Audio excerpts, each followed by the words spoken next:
Anglo Platinum's first half headline earnings per share jumping by 88%, that to 1.3 billion rand on revenues which are up by 24% to 24.1 billion rand.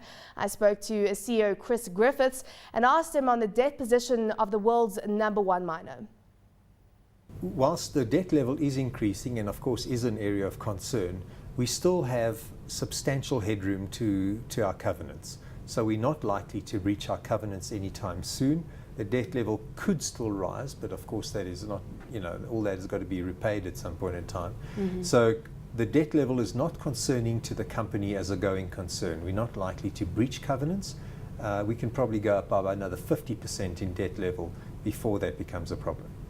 Looking at relations now on the mines, AMCU, as you mentioned, the wage demands are there and they now are recognized as the main trade union at your mines in Rustenburg.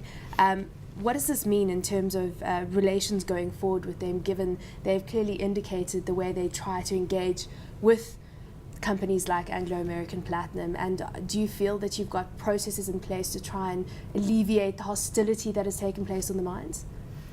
So we've recognised, we were the first platinum company to recognise AMCU, actually the first company in either gold or platinum to recognise AMCU. They've been a recognised trade union for the last 3 months. They've already gone through all of our training, the election of their shop stewards. So I think they find themselves now in a much more controlled environment. Their shop stewards have been for training and I think they've got a much deeper appreciation for our employee relations processes and policies and rules. And I think we've seen even this weekend when the president of AMCU addressed his members, they were saying, look, we're not a union that embarks on illegal strikes and we need to have discipline. So I think we're seeing a lot more discipline coming into the discussions with AMCU. I think it'll take some time for it to work through, but remember we still have NUM as a very significant trade union, as do we have with AMCU, as do we have with UASA. And in our process division we also have NUMSA. So I think all of those trade unions will be around the same table at the wage negotiations, and I think that could have its own dynamics. But I'm convinced that we're moving forward with AMCU. We've got really good relationships actually with AMCU, and our view has been right from day one, it's our employees who will decide who the unions is, not management. And if our unions decide that they want AMCU or any other trade union, we will work with them. If it's a new trade union, we'll train them and make sure that they have the skills to be able to execute their roles. Reading an interesting note from HSBC about the platinum market this year, they're forecasting a deficit of 844,000 ounces, but saying that might not have knock-on effects to the platinum price, which you say is at the level that we saw during the global crisis because of platinum's impact, or platinum being impacted by gold price swings.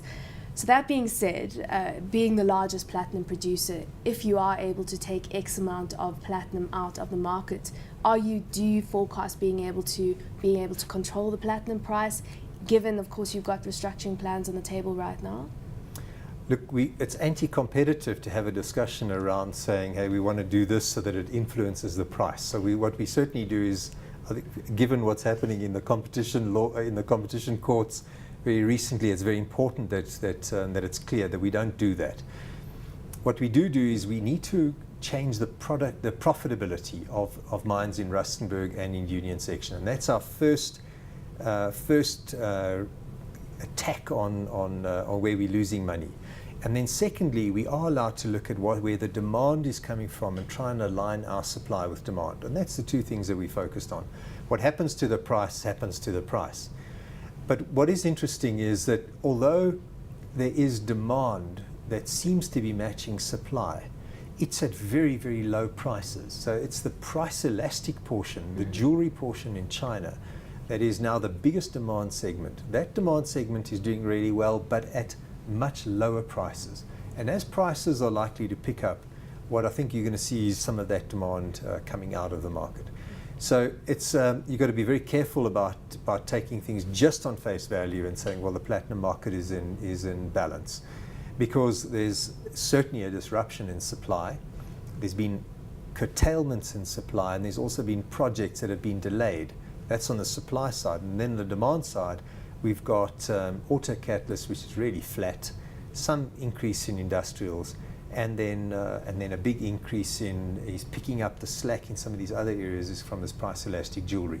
So it does seem to be in balance, or perhaps even in deficit, but it's all because of very low prices. When that price starts to pick up, you're going to see some of that come out, and then at prices that are sustainable, where the industry is not making money. If you have a look at where that price is, then the industry is without doubt still in oversupply.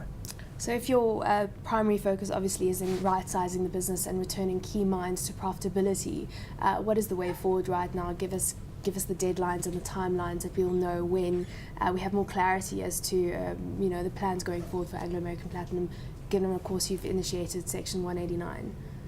Sure, this isn't an exact science, but the plan is that for at the 10th of August, the 10th of August, the 60-day CCMA process comes to an end.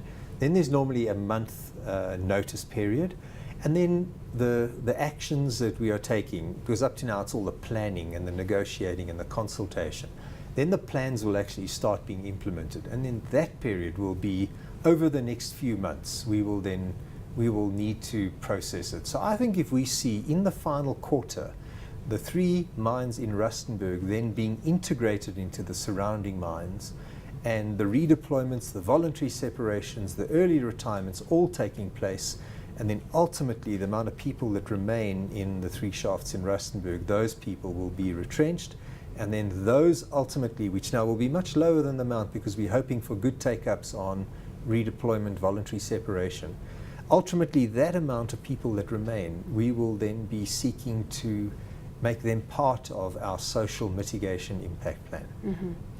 So hoping for a better second half of the year. Look, it's going to be a tough second half. We've got the wage negotiations I spoke about. We've got the implementation of our restructuring proposals. The platinum market is still a very tough place. The prices are low. Half the industry, more than half the industry at this price is making losses. I mean, you can see that in our results presentation today. At least half of our mines are making losses at this price. So it's not going to be an easy second half, but I think we'll be able to manage through it, and looking forward actually at the end of this year to putting this year behind us.